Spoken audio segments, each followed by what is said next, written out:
আমার বয়স মাত্র 14 বছর। আমি ভেবেছিলাম সে তো একটা বাচ্চা মেয়ে, সে কেন আমাকে বিয়ে করল, সে কি আমার সমস্ত কথা রাখতে পারবে। আমি তাকে অবহেলা করছিলাম। ভেবেছিলাম সে হয়তো আমার সাথে পারবে না। কিন্তু সেটা আমার মনের ভুল ছিল। আমি যখন তাকে জিজ্ঞেস করলাম, তুমি কেন এত অল্প বয়সে আমাকে বিয়ে করতে রাজি হলে, সে তখন বলেছিল 18 বছরের মেয়ে রাজা করতে পারবে না। আমার বয়স কম হলেও আমি তা পারব। তারপর সে আমার সাথে জোর করে। তাহলে আসল ঘটনাটি শুরু করি। আজ আমার বাসর রাত, জানি না বড় কতক্ষণ কনের সাজে সেজে আমার জন্য অপেক্ষা করে বসে আছে। কিন্তু বুয়ের কাছে যেতে আমার ইচ্ছে করছে না। আমার বয়স এখন 27। এই বয়সে প্রতিটা ছেলে ইচ্ছা থাকে তার বিয়ে হয়ে যাক। আর আজ আমার বিয়ে হয়ে গেছে ছোট্ট করে। বিয়ের আয়োজন করা হয়েছিল। বাড়িটিকে সুন্দর করে সাজানো হয়েছিল যাতে মনে হয় এই বাড়িতে কোনো আনন্দ অনুষ্ঠান হচ্ছে। এই বাড়িটা আমার না। আমার এক খালার স্বামী অনেক দিন আগেই মারা গেছেন। খাল আর কোনো ছেলে নেই। আর এদিকে আমার নিজের কেউ নেই। তাই খালা যখন আমাকে বললেন, তুমি আমার ছেলে হয়ে আমার বাড়িতে থাকো, তখনই আমি রাজি হয়ে যাই। তিনি আমার মায়ের বান্ধবী। তারা একে অপরকে নিজের বোনের মতো ভালোবাসতেন। তারা একই পাড়ায় একসাথে ছোট থেকে বড় হয়েছেন। তাদের এই বন্ধুত্ব মৃত্যু পর্যন্ত ছিল। এমনকি আমার মায়ের মৃত্যুর পরেও মায়ের এই বান্ধবী আমাকে নিজের করে নেন। তিনি আমাকে খুব ভালোবাসতেন। তিনি আমার কাছে নিজের খেলার মতোই ছিলেন। আমার একটা পরিবার দরকার, কারণ আমার বাবা বেঁচে নেই। তাই কোনো রকম দ্বিধা ছাড়াই আমি তার বাড়িতে থাকতে আসি। গত 3 বছর ধরে আমি বাড়িতে আছি। বাড়িতে খাওয়ার তার মেয়ে থাকত। খালার মেয়ের বয়স মাত্র 14 বছর। আমি তার সাথে বাচ্চার মতোই ব্যবহার করতাম। কিন্তু সেই 14 বছরের মেয়ে আজ আমার ঘরে নতুন বউ সেজে বসে আছে। সেই ঘর যেখানে আমাকে গত 4 বছর ধরে থাকতে দিয়েছেন। কিন্তু কখনোই ভাবিনি যে খালা বাচ্চা মেয়ের সাথে আমার বিয়ে হবে। সে ঘরের ভিতর বসে আছে।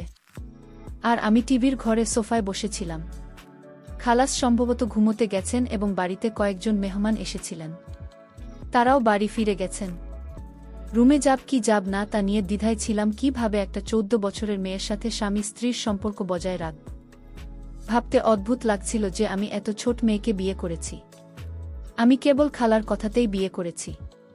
হ্যাঁ, সান্তা যদি একটু বড় হতো, তার বয়স যদি 14-র পরিবর্তে 18-19 বছর হতো, তবে আমিও এই বিয়েতে খুশি হতাম। কারণ সে খুব মিষ্টি একটা মেয়ে, তাকে বিয়ে করতে আমার কোনো আপত্তি থাকত না। আমার আপত্তির কারণ শুধুমাত্র সান্তার কম বয়সের, বেশি কিছু না। খাল আমাকে এমনভাবে ইমোশনালি ব্ল্যাকমেল করেন যে আমি আর না করতে পারিনি। আমি খালাকে বলেছিলাম যে আমি শান্তাকে এখনও বিয়ে করিনি। তারপরেও বড় হতে হতে আমি বন্ধুর কাছে মালয়েশিয়া গিয়ে কিছু কাজ করি, তাতে কিছু উপার্জন হবে। তারপরে আমরা স্বামী স্ত্রীর মতো একসাথে থাকব। কিন্তু খালা বললেন, আমি বিয়ের সঙ্গে সঙ্গেই বিদায় দেব। আমি ব্যাপারটা বুঝলাম না। আমরা তো একই বাড়িতে থাকি, এমন তো নয় যে শান্তাকে এই বাড়ি ছেড়ে অন্য বাড়িতে বিদায় নিতে হবে। বিদায় বলতে খাজা বোঝাতে চেয়েছিলেন তা হলো স্বামী স্ত্রী যেভাবে একটা সম্পর্কের মতো আবদ্ধ হয়, সেটা আমি চাইতাম ও বড় হওয়ার পরে, অর্থাৎ 4-5 বছর পরে আমার ঘনিষ্ঠ হব। এসব ভাবতে ভাবতে উদাস হয়ে সোফায় বসে রইলাম। খালা ঘরের দরজা খুলে বাইরে এসে আমাকে দেখে অবাক হয়ে বললেন, তুমি এখনো ঘরে যাওনি? সান্তা তোমার জন্য অপেক্ষা করে বসে আছে। খালের মুখে একথা শুনে কেন জানি না আমার খুব অদ্ভুত লাগল। মনে মনে ভাবছি খালাকে কি উত্তর দেব। যদিও সত্যি বহু অযোগ্য হতো তাহলে তো আমার কোনো আপত্তি ছিল না। কিন্তু একটা 14 বছরের বাচ্চা মেয়ের ঘরে আমি কিভাবে যাই? আমি খালাকে বললাম, আমার শরীর ভালো নেই। তখন খালা বললেন, কোনো অজুহাত চলবে না, তোমাকে তোমার বউয়ের কাছে যেতেই হবে। তো আমি অনেক স্বপ্ন নিয়ে মেয়ের সাথে তোমার বিয়ে দিয়েছি, আর তুমি এভাবে আমার মেয়েকে অস্বীকার করতে পারে না। খালার কথা শুনে আমি অবাক হয়ে গেলাম।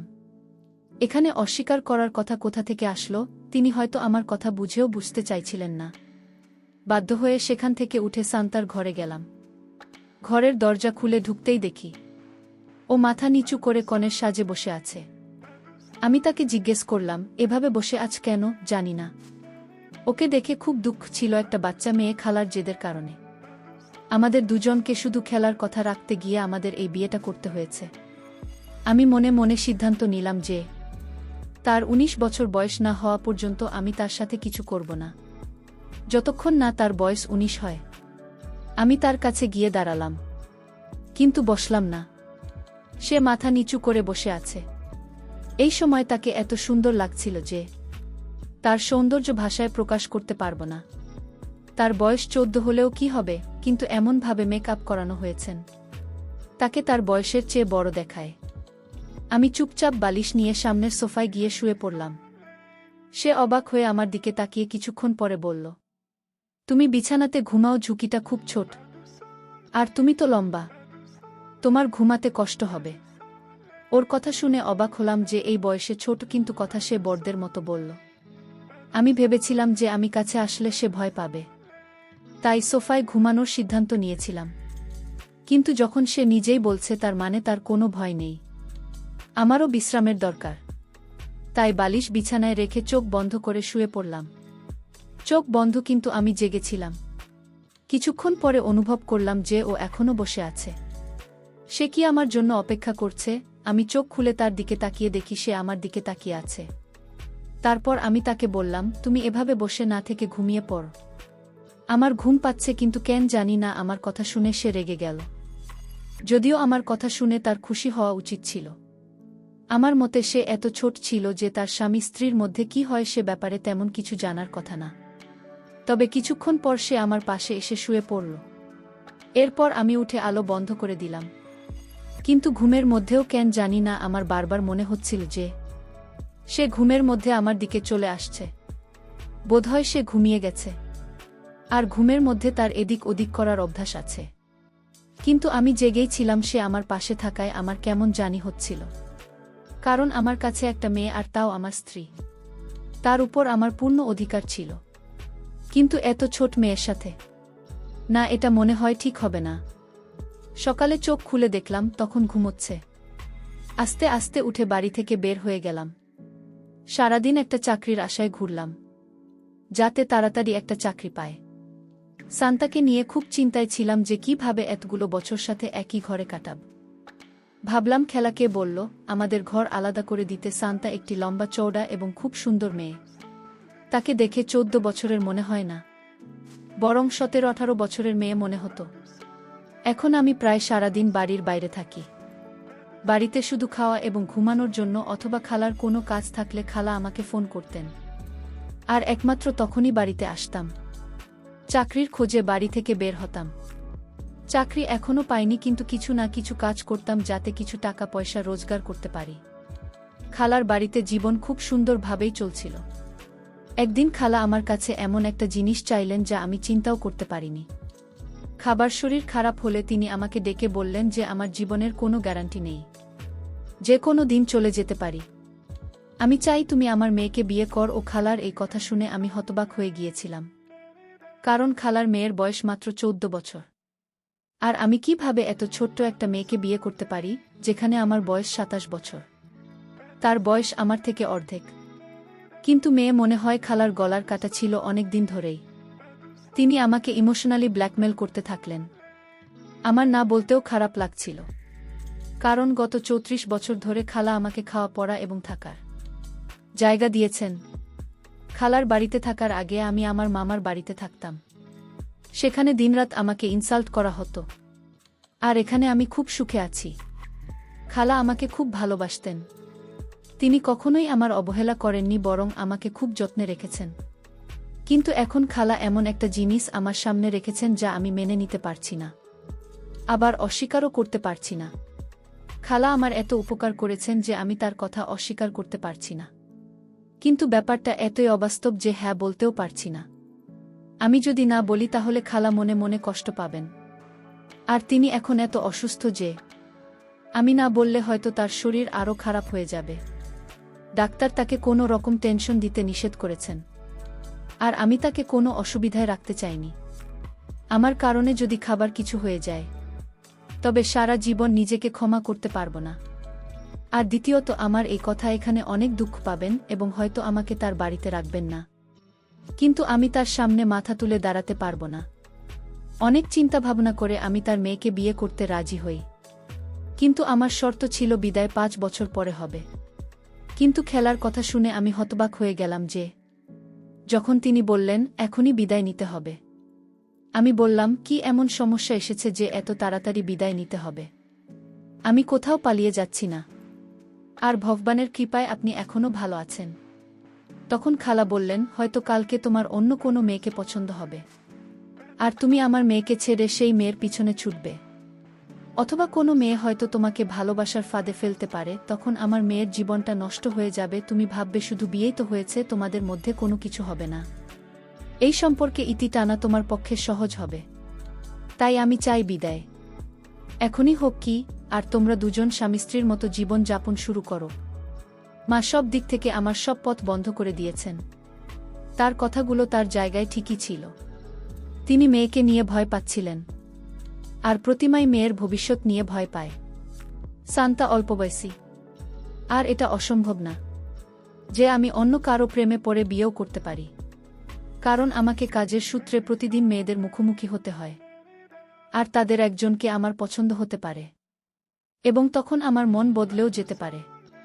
এই ভেবে শান তাকে বিয়ে করতে রাজি হলাম, কারণ এই মুহূর্তে আমার থাকার তেমন কোনো জায়গা নেই।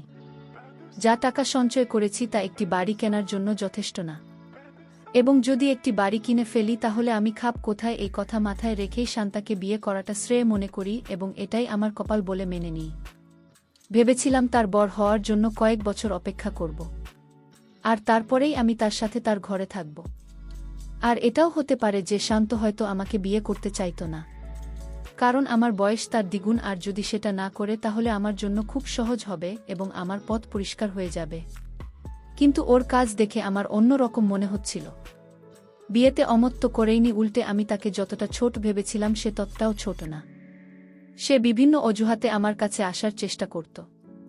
আমি ভাবলাম হয়তো খালা তাকে শিখিয়ে পড়িয়ে দিয়েছে যে কোনোভাবে আমাদের মধ্যে ঘনিষ্ঠ হয়, আর আমাদের দুজনের মধ্যে বন্ধনটা চিরদিনের জন্য হয়। এটা দেখে অবাক হচ্ছিলাম যে তিনি তার মেয়ের স্বাস্থ্য নিয়ে একটু চিন্তিত না। তিনি কেবল তার ভবিষ্যৎ সুরক্ষিত করতে চান। আমি কোথাও পালিয়ে যাচ্ছি না। কিন্তু কিছু সময় পরে আমার ধারণা ভুল প্রমাণিত হয়। আমি বুঝতে পারলাম যে মা শিখিয়ে পড়িয়ে পাঠাননি, শান্তা নিজেই এমন, সে সময়ের আগেই পেকে গেছে। যাই হোক, পরদিন রাতে আমি নিচে আর শান্তা ছবিতে ঘুমাচ্ছিলাম। রাত যখন গভীর হল, হঠাৎ দেখলাম শান্তা আমার পাশে। আমি ভাবলাম ও তো একটা কম বয়সী মেয়ে, তাহলে ও কি স্বামী স্ত্রীর সবকিছু বুঝতে পারে? আমি তাকে আস্তে করে ডাক দিলাম আর বললাম, তুমি এখানে কি করে এলে? সে বলল, আমি জানি না কিভাবে এখানে এলাম। তার কথা শুনে আমি আশ্চর্য হলাম। হঠাৎ সে অদ্ভুত এক আচরণ করা শুরু করল। আমি তার আচরণ দেখে অবাক হলাম। আমি বললাম, তুমি এটা কি করছো? সে তখন বলল, তুমি ভুলে গেছ, তুমি আমার স্বামী, তোমার প্রতি আমার সকল অধিকার আছে। বা আমি যাকে ছোট মেয়ে মনে করেছিলাম সে তো ছোট মেয়ের মতো আচরণ করল না। সে আমাকে বুঝতেই দিল না সে একটা ছোট্ট মেয়ে। আমি তার কান দেখে অবাক হলাম। বন্ধুরা, পরিশেষে একটা কথা তোমাদের বলতে চাই, তোমরা মেয়েদের বয়স কম হলেও তাদেরকে অবহেলা করবে না, কারণ তার বয়স কম হতে পারে, কিন্তু তার স্বামীর প্রতি যে কর্তব্য থাকে সেটা পালন করতে পারলে বয়সের কোনো সমস্যা হয় না। প্রিয় বন্ধুরা, গল্পটি ভালো লাগলে অবশ্যই কমেন্ট করে জানাবেন। আর নিয়মিত এমন আলাদা স্বাদের গল্প শুনতে ভিডিওটিতে লাইক এবং চ্যানেলটিকে সাবস্ক্রাইব করে সাথেই থাকুন। আর হ্যাঁ, নোটিফিকেশন বেলটি অল করে রাখবেন, যাতে পরবর্তী গল্প সবার প্রথমে আপনাদের কাছে পৌঁছে যায়। ধন্যবাদ বন্ধুরা, ধন্যবাদ সবাইকে।